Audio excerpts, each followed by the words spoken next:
email? What does it mean? Communication is the imparting or exchanging of information or news. The single biggest problem in communication is the illusion that it has taken place. Conversation is the oral exchange of sentiments, observations, opinions, or ideas. Forbes Books Radio presents The Conversation with Clinton M. Padgett. Joining me today on the podcast is Bob Pearson, CEO of the Bliss Group, a leading communications firm that specializes in building value for their clients across the financial, healthcare, and professional sectors. He's also the founder and chair at the Next Practice Group and chair of the Next Solutions Group, a firm focused on cybersecurity, physical security, and digital protection. Bob has played a key role in building two media firms that are ranked in the top 50 worldwide. He led the creation of the Fortune 500's first global social media function at Dell, served as a global communications leader, and as an investor and advisor for media software. Bob, welcome to the show, and thank you so much for joining us today. Clint, thanks for having me. Looking forward to it. So as I was alluding to you off air, you are one of the most interesting guys I've ever researched, because every time I peel back a layer, there's more things you do. And oh, I didn't know he was at Syracuse too. And oh, I didn't know he was over here too. And oh, he's at 4 books and one on the way.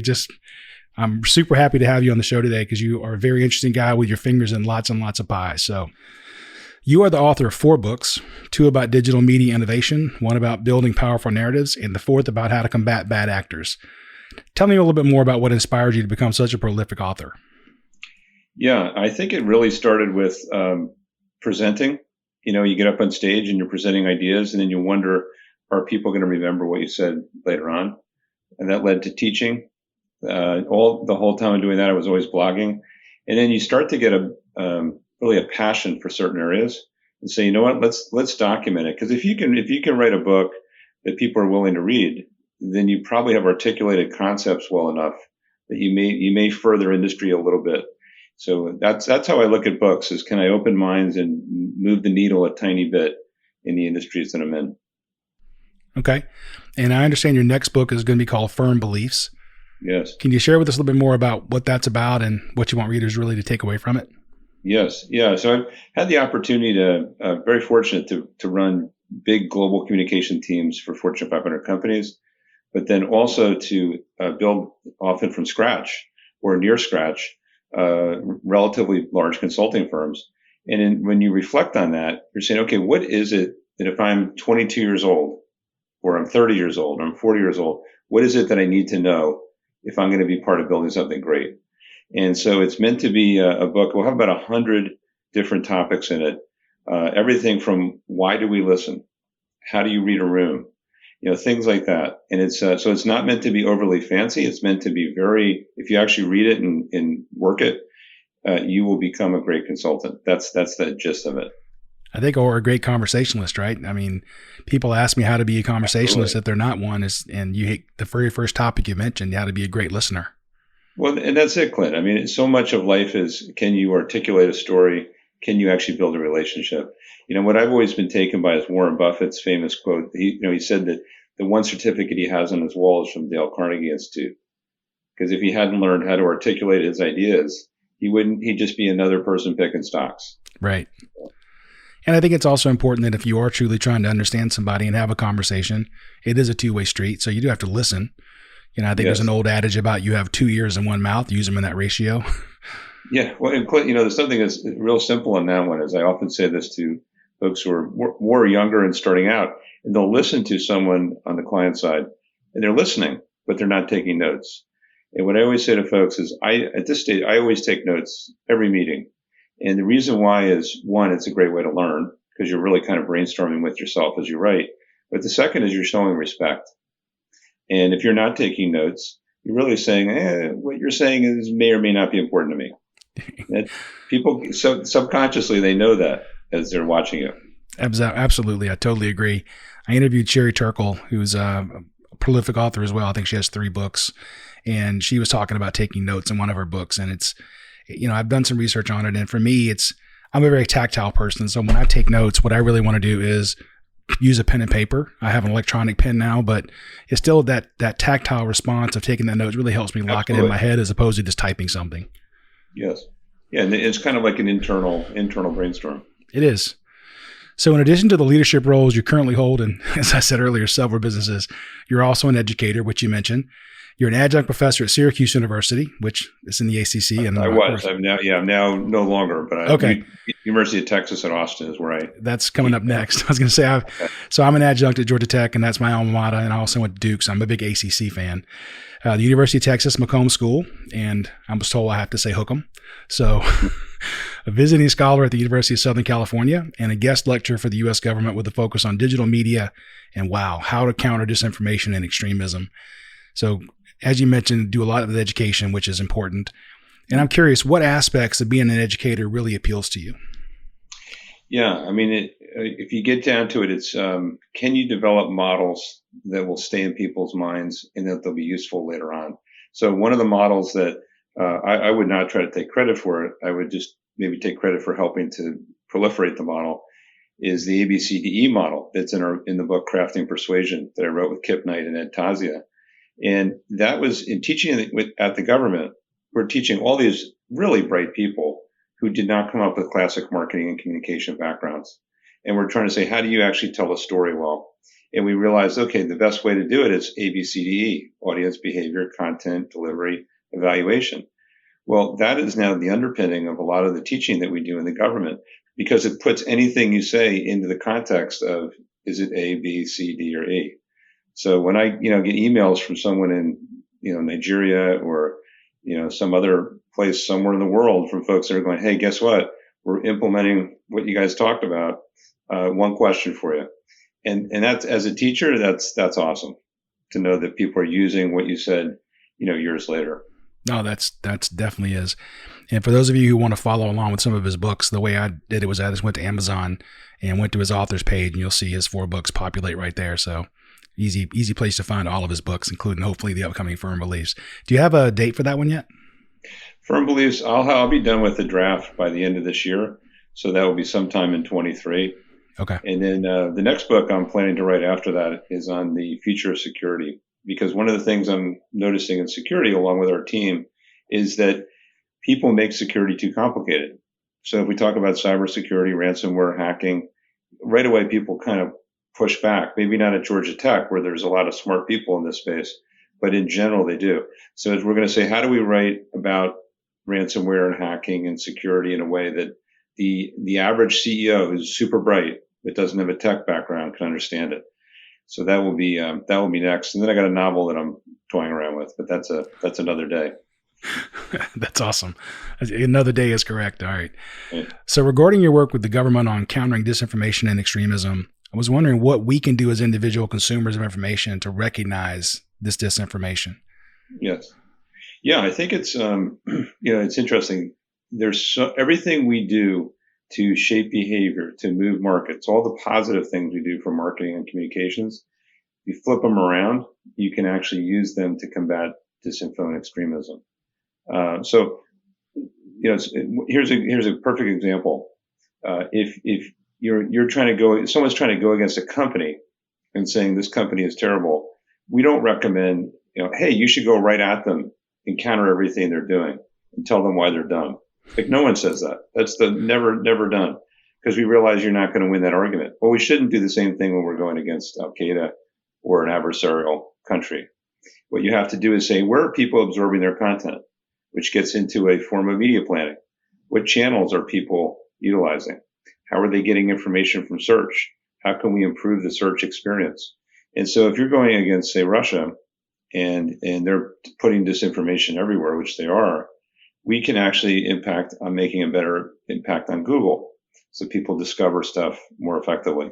Or, quite frankly, we can do a better job of bringing news into TikTok or news into Facebook. One of the things that the news media really needs to do, and I say this as someone who talks with some pretty high-level organizations in news, is we have to get out of the newsroom and we have to personalize the content, just like you and I are right now, but to do that in Facebook every day. And because Facebook is the number one media platform in the world for the majority of people as their news source. So we've got to be, in there. So there's things we can do that we already know how to do them. We just have to flip how we think, and we can help the world. I'll have to figure out how to make that happen, because I've got some high school friends that can be quite combative on Facebook.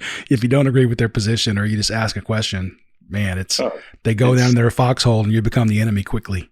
It's not worth it. Something I heard you say in one of your more recent interviews really resonated with me. You shared a question that was always top of mind and something you frequently ask yourself.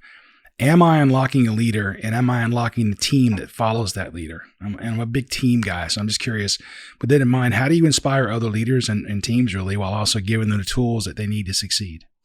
Yeah. Well, there's two quick lead-ins to that. One is I grew up as an athlete, so you get taught that you're only as good as your team. So that just gets instilled in you.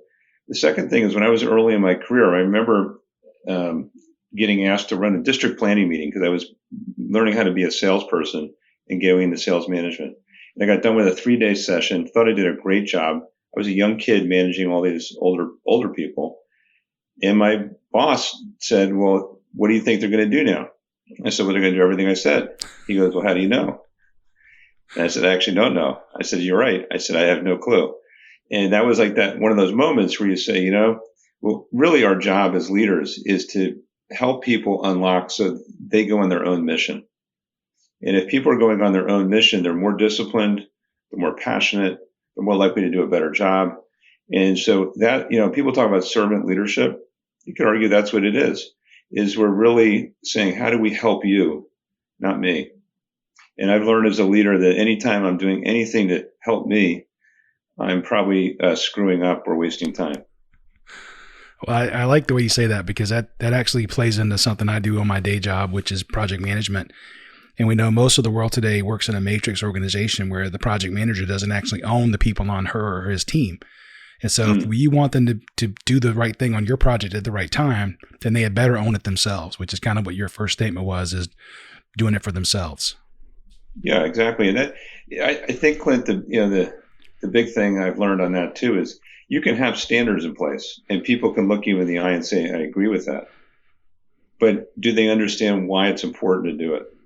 And so I think, in the consulting business, you could be building a practice in financial services or healthcare, where you might be great at doing SEO or public relations, media relations, things like that.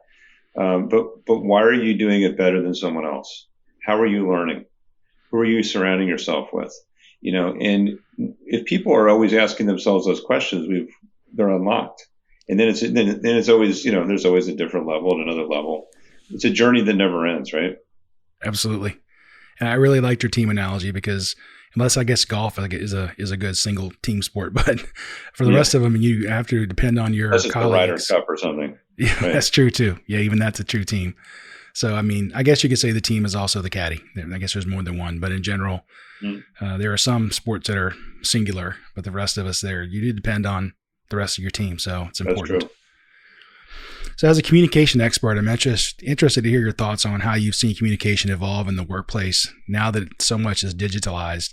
And in fact, I saw a slide deck from 2009. I think it was the Tuck Symposium, Social Media and Trust. And I'm just curious, 2009 to social media has got to be like 100 years ago. So has your thinking kind of evolved? Is it, what's your new bent on things? Yeah, I mean, it definitely evolves because technology evolves, but the core principles have not. And that is that what I always say is that human beings are the new media. So the big shift that occurred a while back was, as we grew up, I think both of us, you turned on the news and you listened to what people told you. You got the newspaper and it told you what to know. Now you choose where to go. And more importantly, other humans are deciding what's relevant. And so that is leading to who we trust and who we view as authentic and all that kind of stuff. So I think it's never been more important for communicators, marketers, CEOs, really, to understand how do people learn about your brand, your company? How do they learn how to be recruited to your company? Things like that. And that is often understanding multi-channel analysis. So what are they picking up in Google? Where do they go socially? What do they hear from the mainstream media? That kind of thing.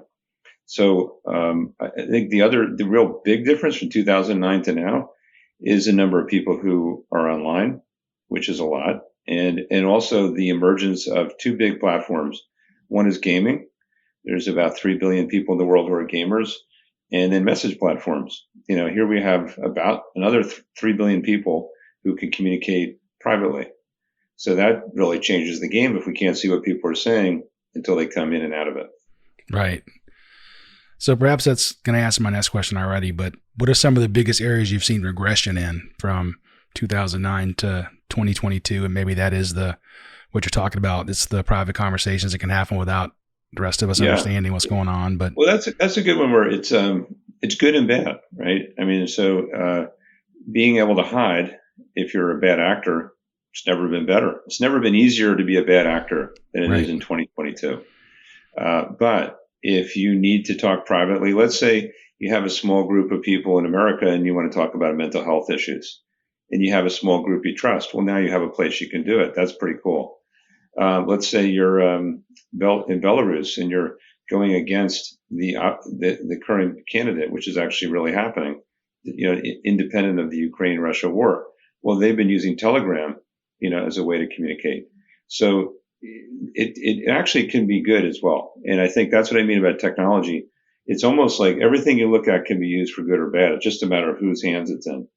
And so what we've learned is put the bad actor hat on, figure out what people are going to do, figure out how to outsmart them, but then go back and keep learning from a good standpoint, which is what we do every day. And I think what I was alluding to with the kind of a closed system is that if you only reinforce your thoughts with people that are saying exactly the same thing as you are, then you don't ever get any fresh insight into the other side, how they're thinking. But of course, that also, if you got that insight, it would require that you actually listen and hear it. And even if you don't agree with it, say, I understand you have that position and you believe that, at least have that level of conversation. But well, Clint, you're getting at, I think, an extremely important point, which a lot of people don't get right away. But then they do once they think about it, is our brains try to make things finite. So we don't like to do too many things. And I always say to folks, look at your phone and look at all the apps you have on it. Many people have 50, 60 apps. And I bet you don't go to more than 4 consistently per day. And everyone looks like stunned. It's like a magic trick was just done. But it's because we don't like that. We like to have a habit that we can form. And habits are not only channels, but then they're people. So people might want to only hear from you or from me or someone else. And so that becomes who they trust, right? And so, that's called availability bias from a psychological standpoint. It is very real. So, we think about groups being polarized, think of our own country with groups being polarized.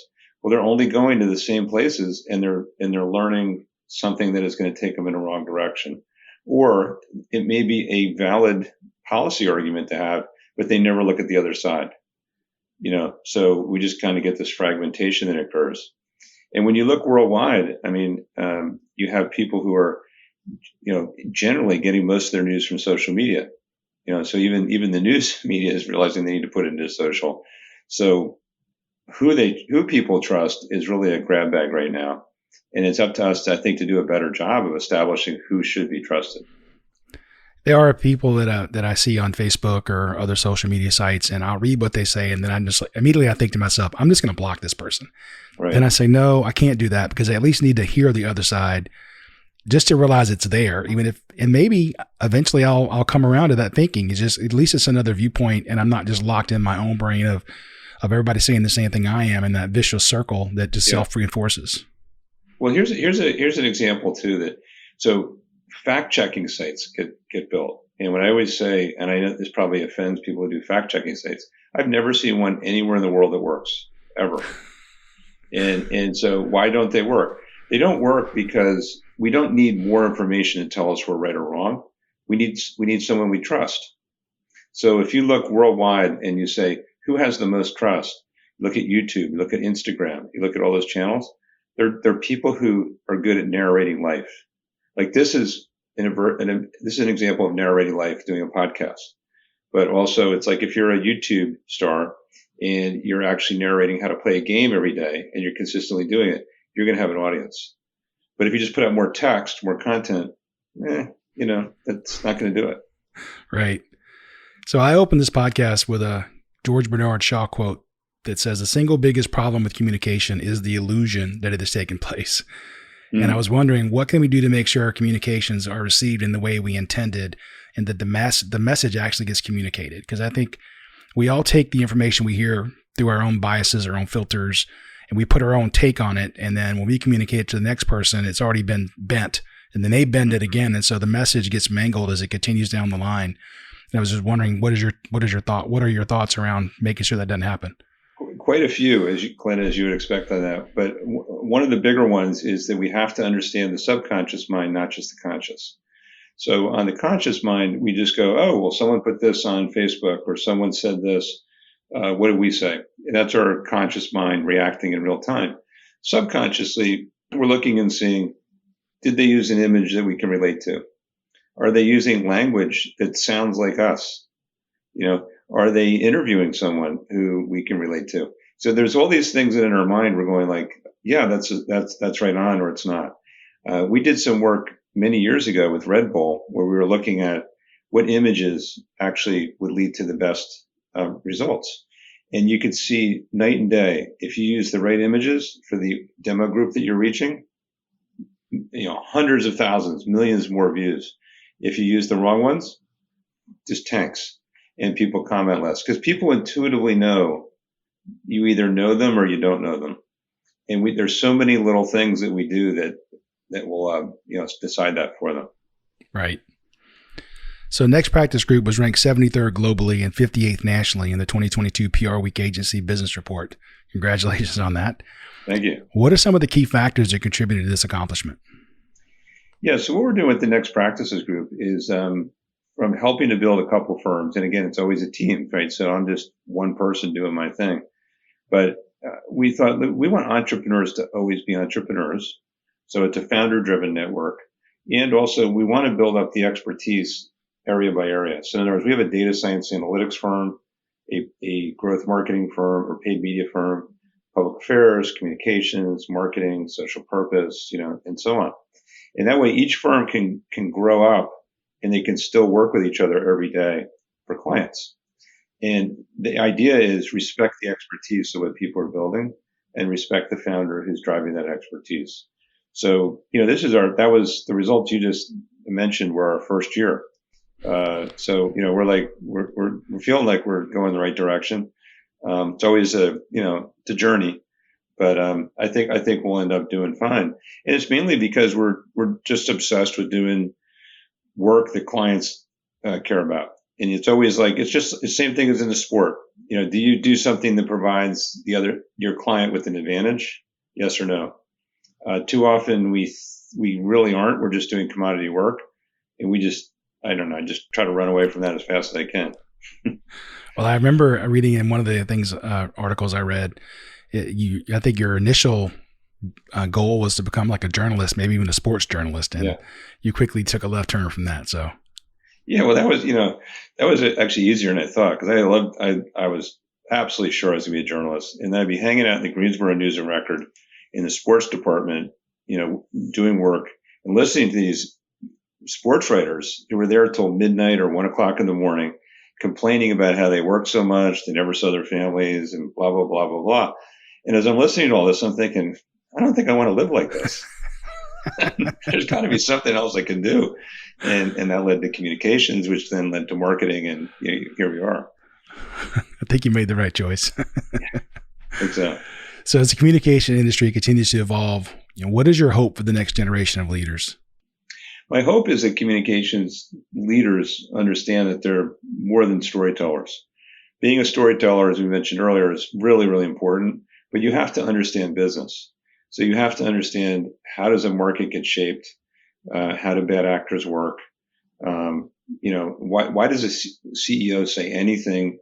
And what does that matter to the company? Do you understand how the financial markets work?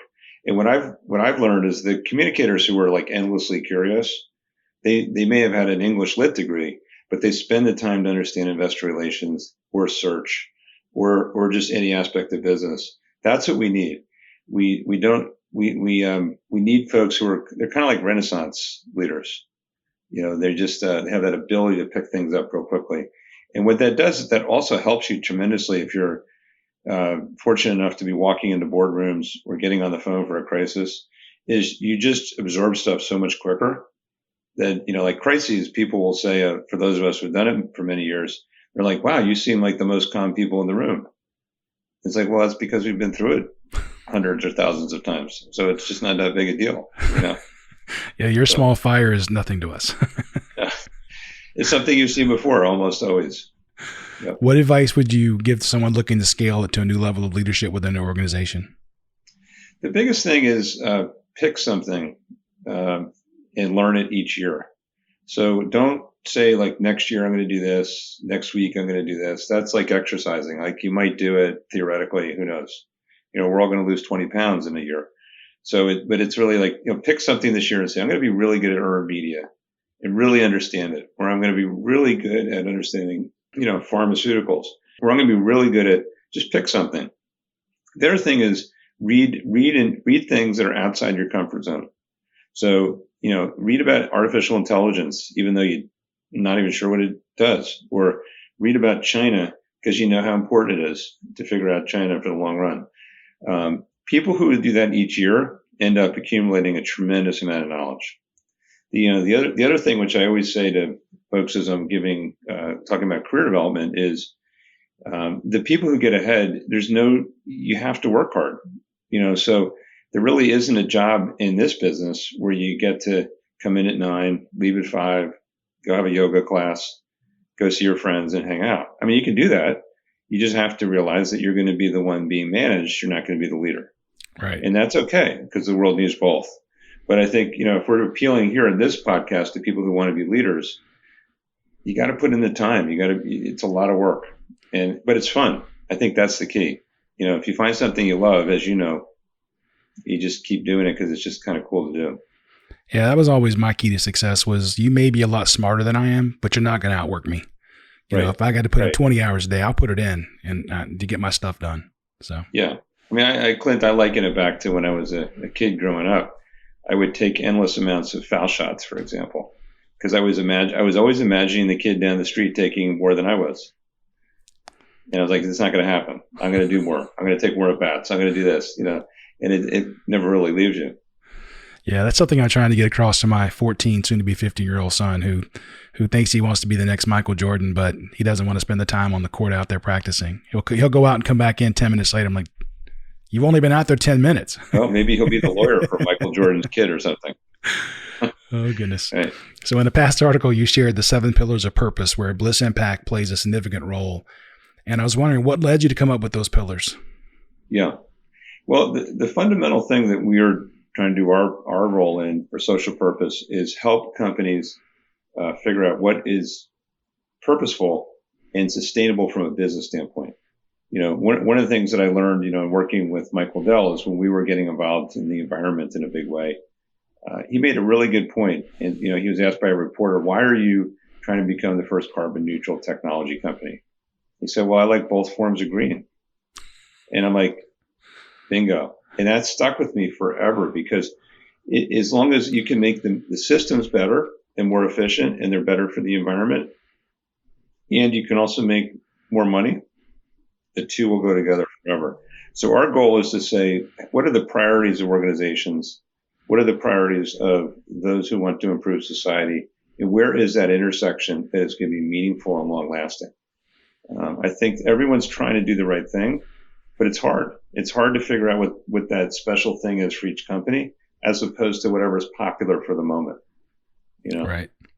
I was always wondering. I've been a fan of Tesla for a long time, and of Elon Musk off and on, but it depends on what he just said. But he said something early on that I thought to myself, if he's being truthful, then that's amazing. And he basically was saying that even if Tesla fails, if he pushes the model forward of electric is here to stay, then he's been successful, which I thought was fantastic. Yeah, I think, independent of whatever he says, he's an unbelievably unique person, and I just wish there were 5 more of them. Because just like you said, he made electric cars cool, and now electric cars are scaling. He led the initiative for private initiatives in space. He's showing us that we can bore tunnels and we can solve mass transit problems. So those people are good forces. There's no perfect individuals in the world. So I'm going to go with what his technology accomplishments are and celebrate those. Well, I totally agree. I think you could definitely see that without Elon and Tesla, GM and Ford would not be taking the investments, making the right. investments they have into electric vehicles. Just would not have happened. Absolutely. Yeah. And I'm not sure there's no perfect people in the world. This is I'll get the numbers. I won't have, because I don't have this story memorized, but there was, people? Okay. but there's they did a U.S. News and World Report did a survey back in 1997, and they asked people the following question. They're going to give you a list of people, and you have to tell us what you think their chance of getting into heaven is. And so I think Bill Clinton was on the list at, I want to say 50-something%, and Hillary was there at like 55, or maybe she had 5 more points, and Michael Jordan was on the list at 60-something, and Dennis Rodman was down in the 20s. Princess Di was 60-something, and Oprah was pretty high at 60-something. Then they said, what about Mother Teresa? And I thought, man, she won't be 100 because nobody ever grades 100, but she got to be in the 99 percentile. And it turns out 76% was her chance of getting into heaven. Well, look, I mean, I didn't think we'd get on to Mother Teresa, but great example. By the way, I visited her mission in Macedonia when I was there a couple of years ago in Skopje. And, here she did tremendous things for the world, and yet she was openly criticized by many. Yeah.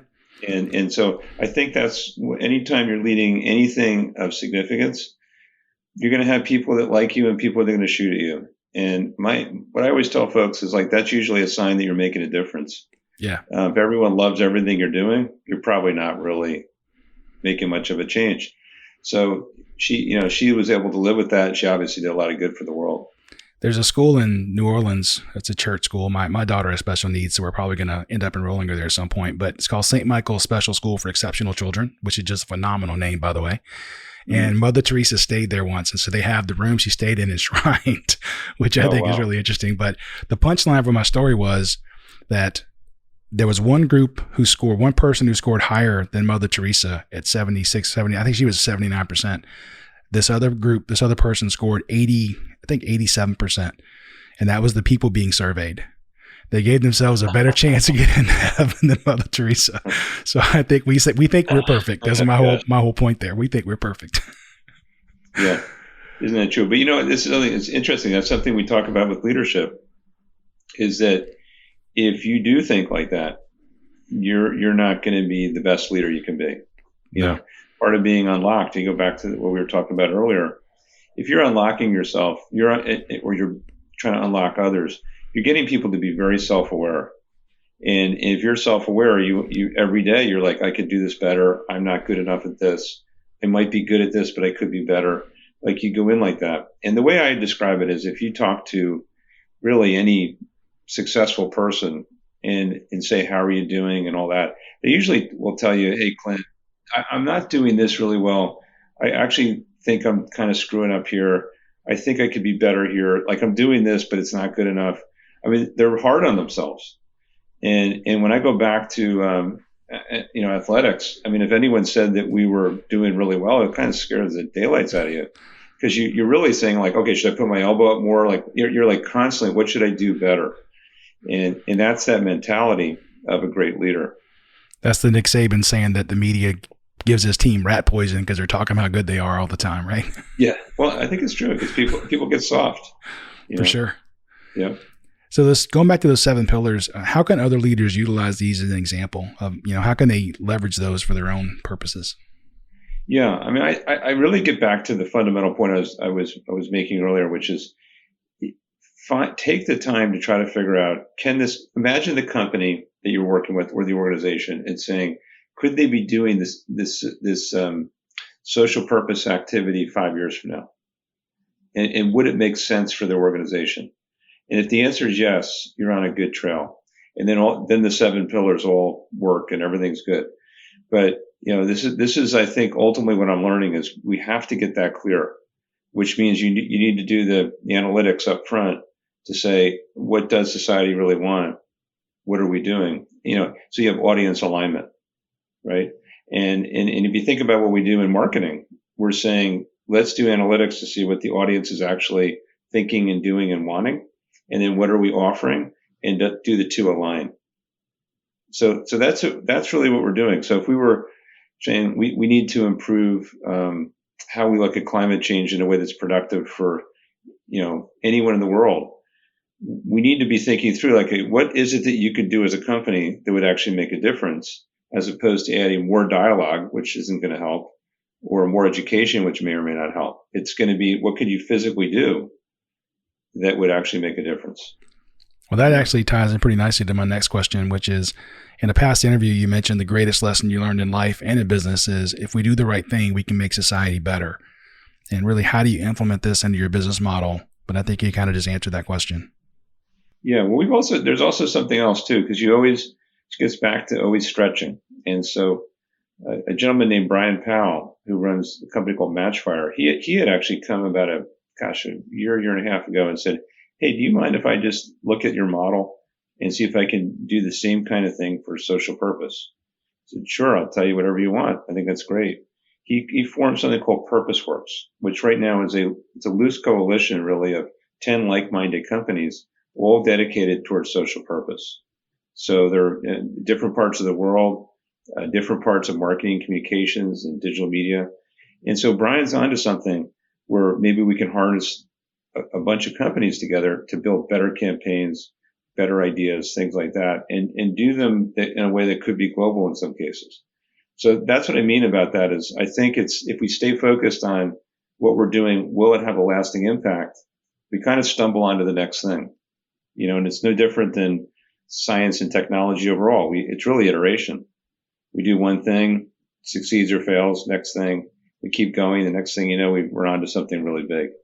And I think people want to help. I just interviewed recently a CEO of a company called Helpful Engineering, and they basically started during the pandemic, and they went from 10 people chatting on Slack to 3 weeks later having 13,000 volunteers who attack things like PPE with stuff around the house and just they take on these amazing projects. And so it sounds like this is very similar to that.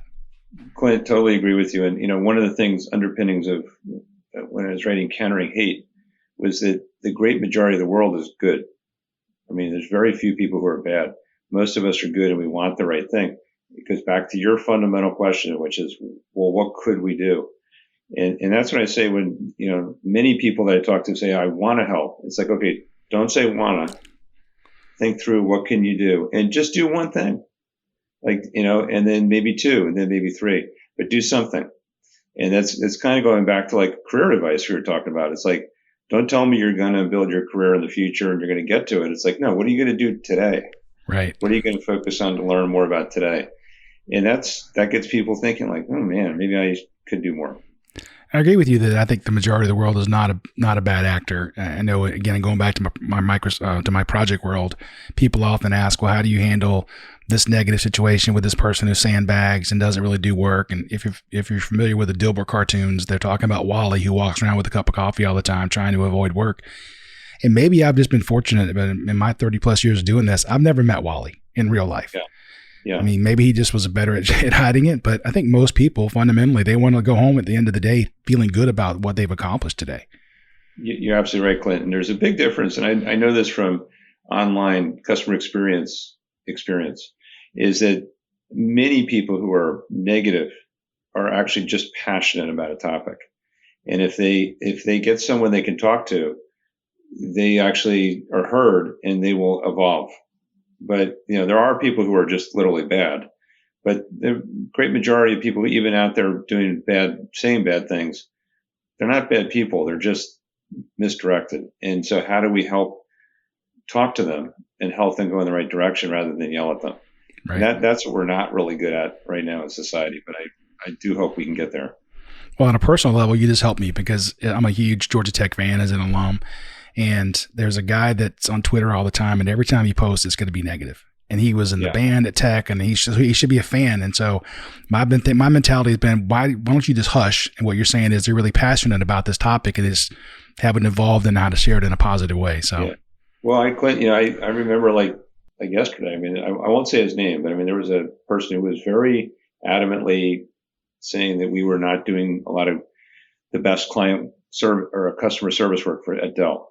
And I think a lot of what he was saying was probably true, right? And so we tried to fix everything we could. When we invited him down to Round Rock, Texas, and we said, hey, why don't you come and sit down with us and tell us more? We'll take notes. We'll do everything we can, and we'll tell you what we're doing. We ended up doing that a number of times, turned it into a program. And every single time we ended up having a friend, because these are folks who cared so deeply about what we were doing. They were irritated with us and let the world know it. And then they became advocates, and we did do what they said. We moved. But what a great lesson for our whole team, because they're like, oh my gosh, I can't believe you invited XYZ down. And I'm like, nah, you'll see. Come on. They're just humans like us, And then next thing you know, you're having barbecue with them and hanging out. And a year later, I'm hearing about their kid graduating from college, and it's just, it's awesome. Well, you have an advantage in Austin, Texas with Franklin's Barbecue. I mean, that's pretty famous stuff, man. So it's not everybody can pull that off. We do. And actually, Aaron's actually running something called the Hot Luck Festival this weekend coming up. And he's invited his favorite chefs in, good music.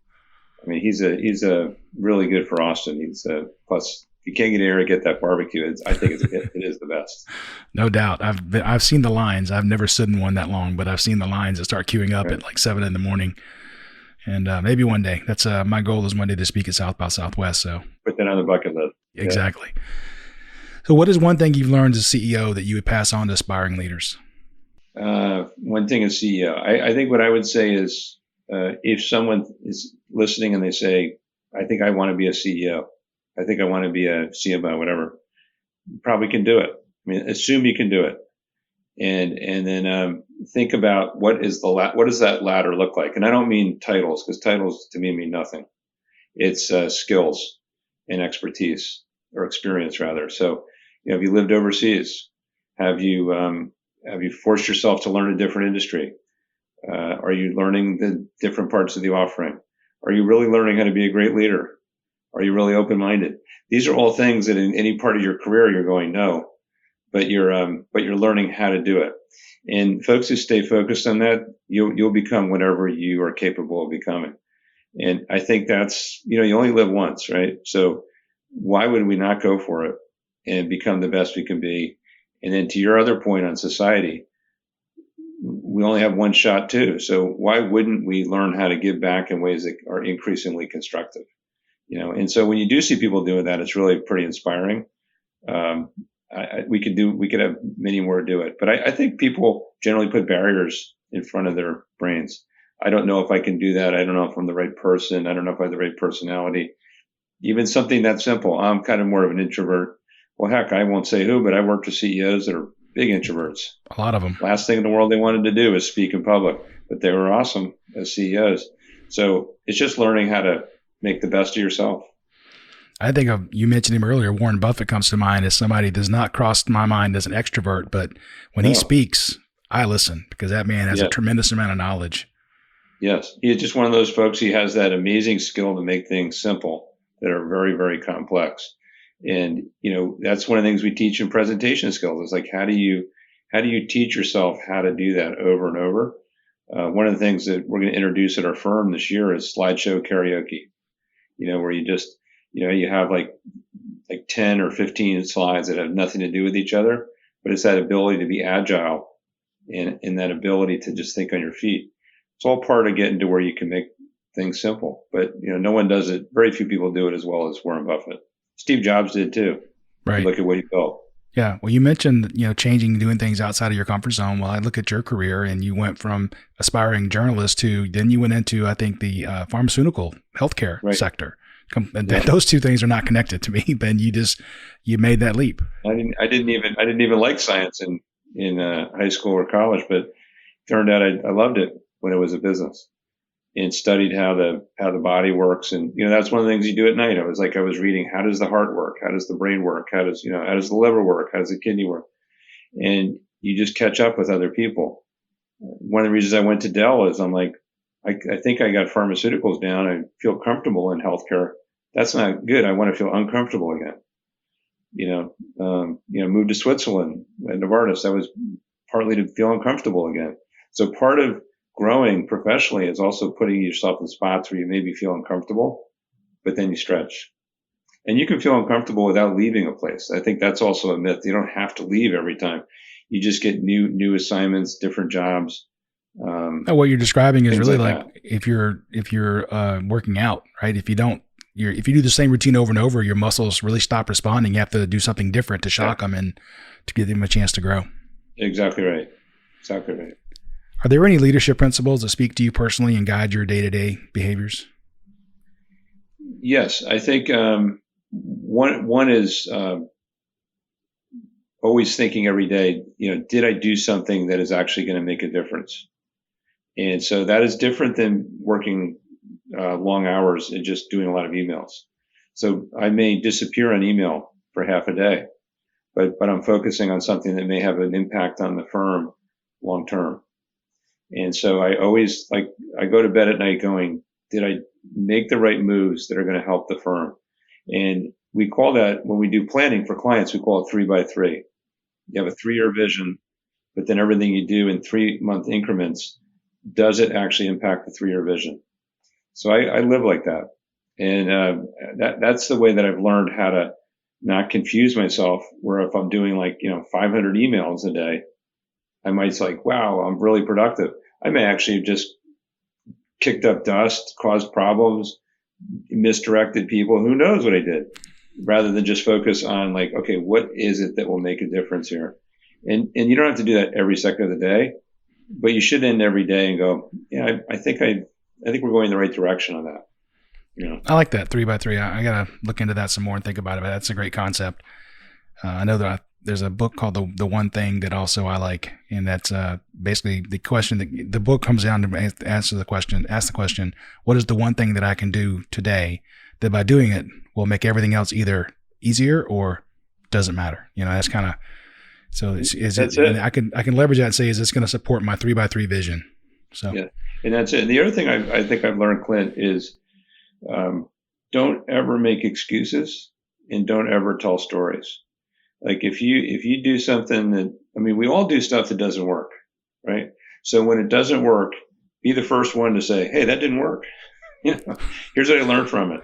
And if you did something that failed, hold up your hand and say, here's why I think it failed. I'd take ownership for it. So, when people do that, they're growing intellectually and professionally. But too many people will go, well, Clint, it was really someone else who did this and someone else didn't do that. It's I just try to tell people when they do that, please stop. Don't tell me stories. Let's just figure it out. We'll get there. What's the best piece of advice you've ever been given? Best piece of advice ever. That's easy. That's I was 22 years old. I asked to speak with Dick Loyne. Dick at the time was the CEO of Converse, and he had agreed to be a mentor because I knew his son. And I said, that's great. My dad knew him as well. So I went to him and I said, Mr. Loyne, here's what I'm doing so far. What is your best advice to me? And he said, Bob, your reputation will be with you forever. The only person who will take care of it is you, not anyone else. And anything that impacts your reputation, you should guard it with your life. And just always remember that.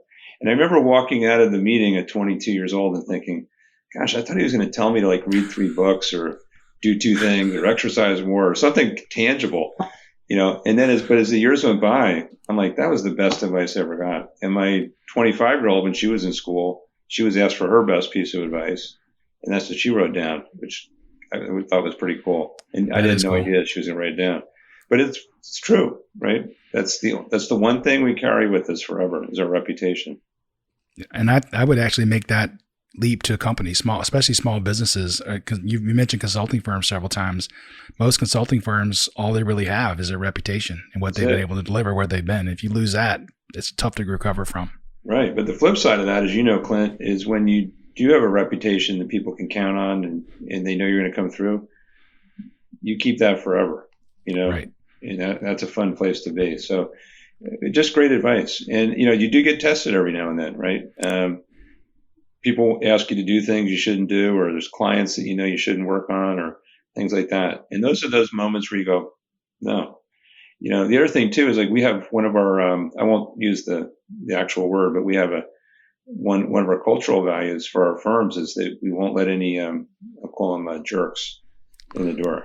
We have a different word for it, and we don't. And so, but you either mean it or you don't. Yeah. And I think that's the thing about reputation is you can say a lot of things. It's what do you do when you actually have a chance to, show that you actually believe in it. Right. Absolutely. 100% agree with that. So my last question is, what is the best book or article you read recently? And what was the key takeaway?